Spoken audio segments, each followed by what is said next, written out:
Hei, mina olen Taavi Pertman ja sa vaatad sissejuhatavat videot võhikust investoriks teekonna kohta. Ehk selles videos räägin natukene sellest, mis siis saama hakkab, mida sa oodata võiksid ja mõned muud korralduslikud mõtted siia kõrvale. Ja alustuseks siis formaadist, ehk põhimõtteliselt võiks öelda, et sina võiksid lugeda alustava investori käsiraamatut ja mina siis räägin sinna kõrvale mingeid mõtteid. Ehk sa ei loe selle video kõne ajal, vaid vahepeal ja võib-olla enne, aga ma räägin sinna kõrvale siis mingeid mõtteid ja me loeme või siis lähtume just kolmanda trüki väljaandest sellel väikest lihtsalt põhjusel, et see on natukene erinev sellest esimesest ja teisest trükist, eks. Et see ülemine siin on kolmas trükk ja alumine siis see esimene trükk. Eks see sisu on omajagu erinev. Et kui sul on mingi vanaem trükk, siis kahjuks pool mu juttu, mis ma räägin, on sinu jaoks võib-olla ühesõnaga sa ei saa nagu vaadata, millest ma räägin. Et see on natuke raske. Et ja ehk siis teemad ma võtan samamoodi lähtuvalt raamatust, ehk siis alustame kõigepealt sellisest üldisemast mõtteviisist, investeerimisest üldisemalt, ehk mis see on ja nii edasi, siis tulevad erinevad eesmärgi seadmise harjutused ja lähenemised ja lõpuks siis lähme reaalse investeerimise ja muu sellise teemani, mis konkreetselt investeerimisega seotud. Ja enda nendes vestlustes või selles 15-30 minutit jutus. Esiteks ma ei taha neid teha eriti struktureeritult, ehk siis pigem panen omale mingid märkmed kirja ja siis jutustan nende põhjal. Ja siis vaatab, kuidas see idee välja kukub. Ehk üritan raamatust sellise sammu või kaks natukene edasi minna või siis kõrvale, ehk rääkida nendest teemadest, mis raamatus on, aga mingi teise nurga alt, ehk ka siis see teema arendus edasi natukene või siis tausta võib-olla, et miks ma just sellisel kujul sellise teema sinna panin ja miks see nagu oluline on ja nii edasi. Et natukene teistmoodi ja natukene ka minu jaoks võib-olla mingid teemad, mis on uued, ehk siis vaatame, kui hästi välja tuleb. Võib-olla mõni teema on nii segane, et ma ei oskagi seletada, aga proovime. Et on vähemalt minu jaoks ka huvitavam. Salvestused ehk järelvaatamise jaoks leiab samamoodi, panen üles YouTube'i ja panen ka üles sinna ürituse jaoks loodud Facebooki gruppi. Siis küsimuste osas, et kui sul tekib mingeid küsimusi, siis küsi esiteks ürituse ajal, et ma enda selle mõtete arenduse käigus tõenäoliselt neid küsimusi ei vaata, aga peale seda, kui küsimuste voor tuleb, siis vastan mingid küsimused, mis on varasemast seal õhku jäänud, aga kindlasti vastan ka neile, mis on seal reaalajas tekkinud. Et küsi seal video all ja kui sa vaatad videosid järgi või sul tekib hiljem mingi küsimus, siis pane sinna videosalvestuse alla oma küsimus näiteks. Ja siis järgmisel korral võtame selle ette näiteks, või siis mõnikord vastan ka grupis kohe, kui ma saan seda teha, ehk see ei nõua väga pikka vastust. Ja teine asi, mis küsimuste osas mõelda, on see, et proovi püsida teemas, ehk siis kui see küsimus läheb teemast väga kaugele või läheb väga palju ette ära, ehk näiteks me räägime mingist eelarvestamise teemast ja sina hakkad küsima aktsiatesse investeerimise kohta, siis ma pigem neile küsimustele ei vasta, sest et suurem osa osalejate jaoks, kes võib-olla ei ole aktsiatest veel midagi kuulnud, on see küsimus segane infomüra, ehk neil puudub see taustsüsteem, milles seda küsimust mõista, nii et ma pigem ei hakka inimestele segadust tegema selliste küsimustega. Et kui sul see küsimus tekib, siis pane see omale kirja ja küsi sel ajal, kui me selle teemani oleme jõudnud näiteks.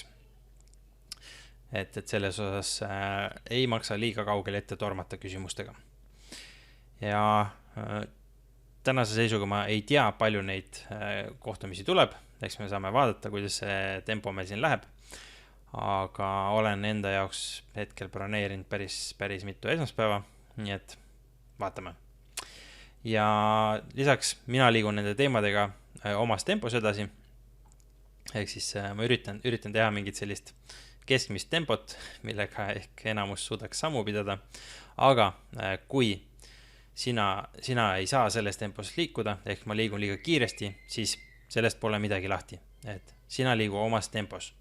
Et kui sul on, ma ei tea, vaja rohkem aega keskendumiseks, vaja võib-olla igapäevaelus on nii palju tegemist, et sa ei jõuad ainult, ma ei tea, 15 minutit päevas raamatut lugeda, siis miks mitte. Liigu lihtsalt omas tempos ja ära muretse selle pärast, et me läksime eest ära. Sa ei peagi täpselt samas tempos suutma liikuda, tule järgi, vaata neid salvestusi, küsi seal all ilusti küsimusi ja liigu edasi rahulikult. Et peaasi, et sa liigud ja peaasi, et sa lihtsalt ei ole nii-öelda laiskuse põhjal ei lükka seda edasi, et sa nende videode ja raamatute asemel vaatad Netflixist 2 hooaega mingit seriaali ära, eks, et siis ei ole asi ajapuuduses. Et siis on pigem prioriteetides küsimus. Ja teisest küljest, et kui ma liigun liiga aeglaselt sinu jaoks, siis jällegi ära lase ennast sellest häirida. Sa võid rahulikult raamatus edasi minna oma teemadega ja kui sul tekib mingi küsimusi, kirjuta need omale üles ja kui me jõuame siin videodega sinu teemani järgi, siis küsi see küsimus seal video juures, et saad rahulikult omas tempos minna. Sest oluline ei ole mitte see, et sa teeksid täpselt minuga samas tempos asju, vaid oluline see, et sa teeksid asju ja liiguksid enda soovitud eesmärkide suunas. Et olgu see tempo siis 2 korda kiirem või siis hoopis pool aeglasem, vahet pole. Ja mis kõige olulisem, et mina räägin enda mõtetest, kogemustest ja sellest, mis minu senisel suhtlusel inimestega on toiminud. Ehk siis, kui ma olen inimestega mentoruskohtumisi teinud või koolitusi teinud ja saanud tagasisid, et see või teine asi toimis, siis see on see, mida ma üritan sulle edasi anda. Aga inimesed on erinevad, nii et kui sina teed midagi teistsugust ja see sinu jaoks toimib, siis palun jätka seda. Et sa ei pea tegema täpselt seda, mida mina räägin, sellepärast, et mina niimoodi rääkisin, vaid eesmärk on saavutada ikkagi see lõpptulemus, kuhu sa jõuda tahad.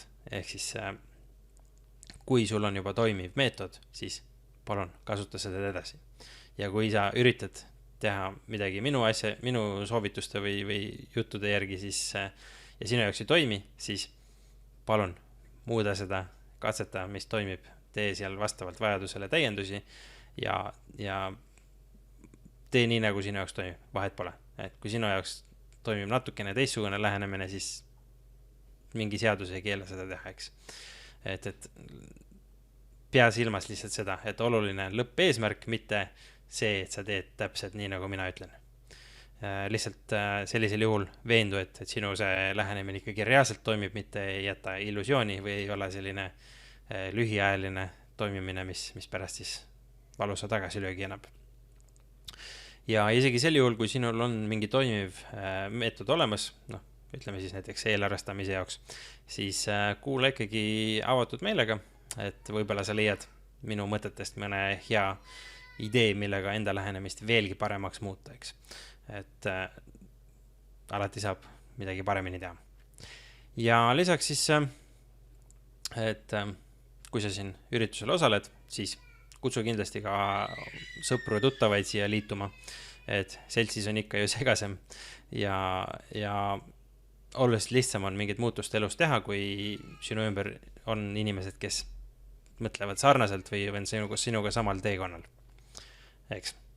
Nii et ma arvan, et selleks korraks on kõik, sai vist kõik olulised teemad kaetud ja need lingid igasuguste gruppide ja meililisti jaoks panen siia samasse video alla või siis ülesse, sõltuvalt sellest, kas sa vaatad seda Facebookist või YouTube'ist.